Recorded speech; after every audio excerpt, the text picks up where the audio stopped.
Okay, we're back from the break. I'm Dr. Michael Reiner, your host for the show. This is the last segment of the show before we go off the air, and I'll hopefully return next Monday night with another segment. And before the break, I was talking a little bit about the different types of pain, so let me review that for you. That would be somatic pain, which is basically body, musculoskeletal. Then you have neuropathic pain, which is your nerve pain, pain of a burning, searing, electrical type of pain. And then you have basically what we call visceral pain, which is organ pain, cancers, things of that nature inside your organ, bowel spasm, bowel rupture, bowel distension, heart pain. Why do you think when you go to the hospital with a heart attack, they give you morphine to control the pain? It's very good for internal pain, but yet we use opioids for a lot of different pain.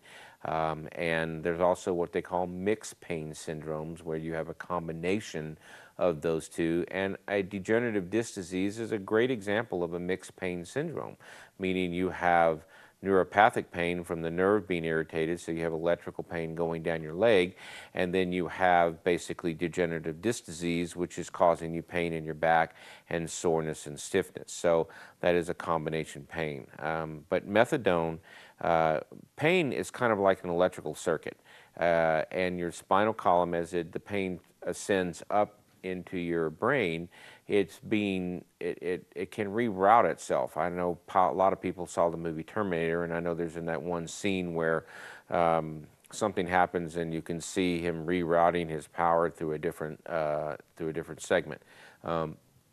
That's kind of what pain fibers can do, or pain signals can do. They can reroute themselves. And morphine works in one particular area of the brain, or opioids, in what they call the reticular activating system. And so that pain can reroute itself out through another channel. And that has brought on some of the latest developments in some of the other non-opioid based pain medications, like Lyrica, which actually comes from gabapentin or Neurontin, which was actually created as a seizure medication, and found its use in controlling headaches and other type of neuropathic pain. Which brings me to a point, and I don't mean to digress, but Lyrica is a drug you see advertised on the TV, and gabapentin or Neurontin, it's its precursor. Lyrica does have a linear dose response, meaning the more you take, the better pain relief you will get with that particular drug. That's not true with its precursor, gabapentin. Not only that, there's a lot of weight gain associated with that. So Cymbalta, a basically antidepressant medication, came out on the market and found that it was very good at controlling a lot of chronic pain as opposed to treating depression. So just as the drug Wellbutrin came out for depression, but they gave it to patients in the psychiatric wards, and they noticed that within 6 weeks to 6 months, a lot of the patients quit smoking.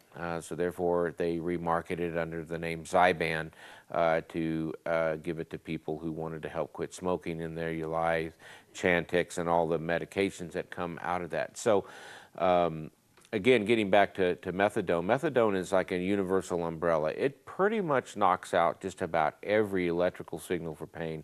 It's a very, very effective pain medication. It's very much stronger than opioids, and there is a conversion that takes place for different opioid concentrations for methadone. It's not just a straight conversion. It's not just a one-to-one, and I have seen other practitioners in the town who take someone that's taking 80 milligrams of, let's say, an oxycodone, and put them on 40 milligrams of methadone. And that's a huge mistake. 40 milligrams of methadone is the equivalent of about 600 milligrams of morphine. So it is a very, very potent medication, and therefore you need to know what you're doing when you're using that particular medication. Over 20 milligrams can prolong a particular rate in your heart, so an EKG should be done when you're taking more than 20 milligrams of methadone to make sure that your patterns aren't changing. It's called the QT interval. So with that being said, once you get over the idea that methadone is used to relieve heroin addicts, it does prevent withdrawal. So it is a very, very good medication in that respect, but it is so much better in so many different areas. So if you do get offered the chance to take methadone, and I do have one patient who comes in and says, you know, all the other medications, she actually said she got euphoric from some of the oxycodone products that she was on, and it can do that for people. It can give them a sense of euphoria, and if you look at just the pure stats, if I line 15 people up and give them all some type of hydrocodone or oxycodone, a couple of those people are going to enjoy the way it makes them feel. Of course, they might be prone to becoming an addict to that particular product, enjoying it so much that they start doing what they call drug-seeking behavior, and doing deviant things to get additional prescriptions. And we know it's out there. I mean, I know it's out there. But again, that's why we do drug testing in our office, because you know, it's to preserve the integrity of the system. Unfortunately, there are the stories of 75 and 80-year-old people that are caught selling Xanax and other particular products, and we know they're out there, and sooner or later they will get caught. You can't do something illegal forever and get away with it. And that's just the nature of the beast. It is an addiction, and addictions just become desperate situations. So all of that does come to a head at some particular point. But for those patients who are taking medications, it is unfortunate that you do have to succumb to toxicology testing when you come to the office, but that's kind of a standard of care today. That is the standard at which we can, you know, make sure that there is no diversion, or that you are taking the products that we are prescribing. We all trust each other, but we all cut the cards when we play poker. So the game has to be above board. The integrity of the system has to be maintained, and we want to preserve it for those patients who need the products and continue to do that before the government steps in and totally, you know, trashes the whole system. One of the things that's kind of interesting with addiction and things of that nature, with some of the older population, you know, if I offer them a pain medication, they will use the word dope, or I don't want that dope, or you know, this type of thing. And you have to explain again the difference between an addiction and a dependency. But a lot of that population came out of the 30s, where, you know, we were a very drug-infested society in the 20s. You could go to the store and Coke was literally cocaine, and opioids could be purchased over the counter. And of course, to get ready for the Industrial Revolution, the government had to figure out how to get people off drugs, so they made this reefer madness and all of this other stuff, this propaganda. And I think that the 60s and 70s took care of a lot of that propaganda, and so, you know, marijuana being legal in these states and things of that nature, the pendulum is swinging back the other way. I understood some citizens in Colorado sued the government for legalizing, the state of government, Colorado, for legalizing marijuana. I don't know how well that's going to go, since the voters voted it in.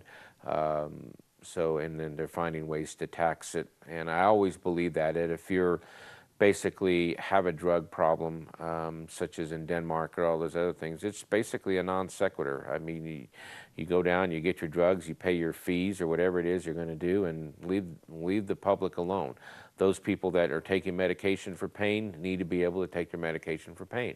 But it's almost an entrapment situation. They've just made it harder for people, and this is what I don't understand.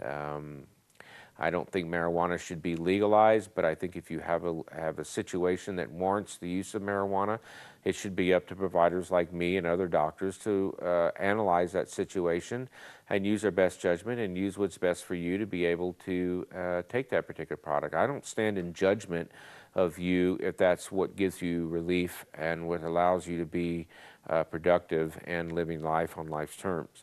But when you cross over that line, if you were to come to me and say, I got an ankle, I don't really hurt that much, but I just want a marijuana, I want to use it, I'm not going to jeopardize what I've worked so hard for to put that down. And so there has to be an integrity maintained within this system. And so I ask the patients out there to, you know, honor that relationship too. When you have, a doctor and whatever. If you do have a drug problem, you do need to get help, and there are a lot of people that can help you. AA, NA, those 12-step programs are so effective in helping people conquer addictions, and you should really seek those people out if you really want to get help. If you don't want to get help, people in the program tell me there are three things that'll happen to you. You will go to jail, or you will die, or you will go insane. One of those three things are guaranteed for people that are drug addicts and alcoholics of the world out there. But there is help. And if you want it, you have to do certain things, and that means you have to pick up the phone and call or ask your provider for help. And just to put a plug in, there is Dr. Andraki, who is with Healthcare Partners, does a lot of Suboxone and other medications to help people get off of their pills if they do have an addiction problem. So I don't have his number, but he's well known in town. I like the gentleman. He's very honest and forthright, and he's a good doc. So if you do have a problem and you're watching this show and you do want help, I suggest you do contact Dr. Andraki. That's all we're going to talk about tonight. Thank you for tuning in. I'm Dr. Michael Reiner, and I hope to see you here next week. Thank you for tuning in.